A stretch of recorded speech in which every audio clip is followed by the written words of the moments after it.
Mantan Mendikbudristek Nadiem Makarim kembali diperiksa Kejaksaan Agung sebagai saksi dalam kasus dugaan korupsi pengadaan laptop dan ini menjadi pemeriksaan kedua bagi Nadiem.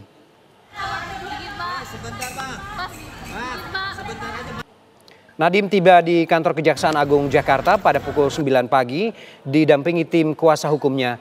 Nadiem langsung masuk tanpa memberikan keterangan terhadap awak media. Pemeriksaan kedua dilakukan karena penyidik masih perlu mendalami soal pengawasan Nadiem kepada rekan pembantunya, termasuk terkait proses pengadaan laptop.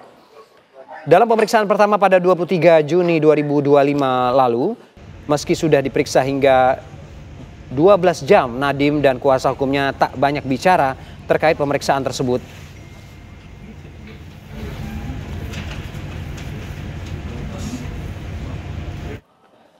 Lalu bagaimana proses pemeriksaan mantan Mendikbudristek Nadiem Makarim? Sudah ada rekan Rizka Salsabila di sana. Selamat siang Rizka. Rizka, bagaimana hasil pemeriksaan Nadiem siang ini, Rizka? Iya, pada siang hari ini.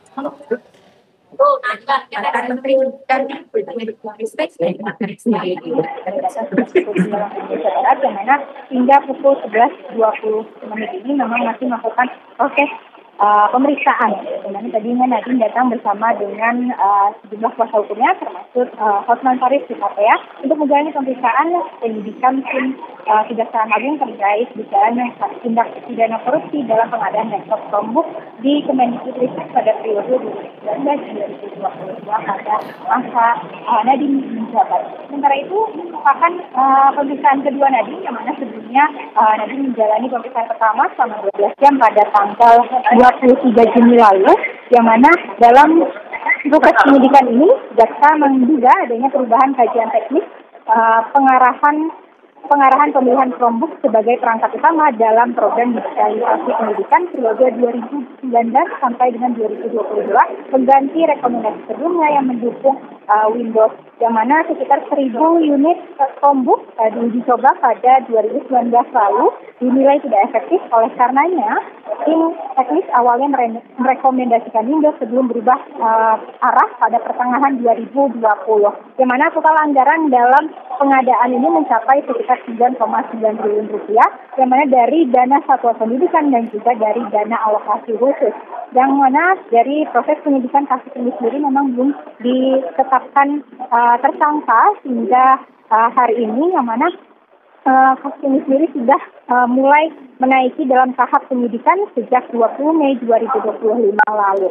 Sementara itu, sejumlah saksi dan juga lokasi juga telah dilakukan penggeledahan dan pemeriksaan oleh tim Kejaksaan Agung, seperti mantan Direktur Gojek atau Andre Sulistyo dan juga Melissa Siska Sumianto, Presiden Direktur Tokopedia dan TikTok e-commerce Indonesia, telah melakukan pemeriksaan lebih dari 12 jam lamanya. Kemudian pada tanggal 8 Juli 2025 lalu, tim penyidik juga telah melakukan penggeledahan di kantor Goto atau perusahaan hasil merger antara Gojek dan Tokopedia, yang mana Nadiem ini berperan sebagai salah satu pendirinya di kawasan Mall Jakarta Selatan. Tidak hanya itu, sejumlah tempat lainnya seperti apartemen, staf khusus dan juga rumah konsultan Kemendikbudristek ini juga sempat dilakukan pemeriksaan.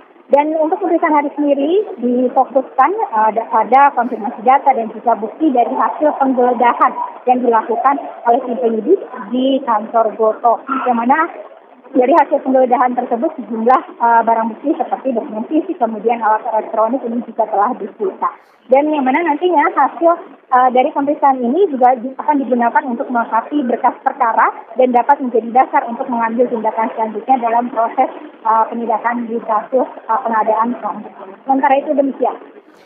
Baik, terima kasih Rizka Salsabila dari Kejaksaan Agung Jakarta.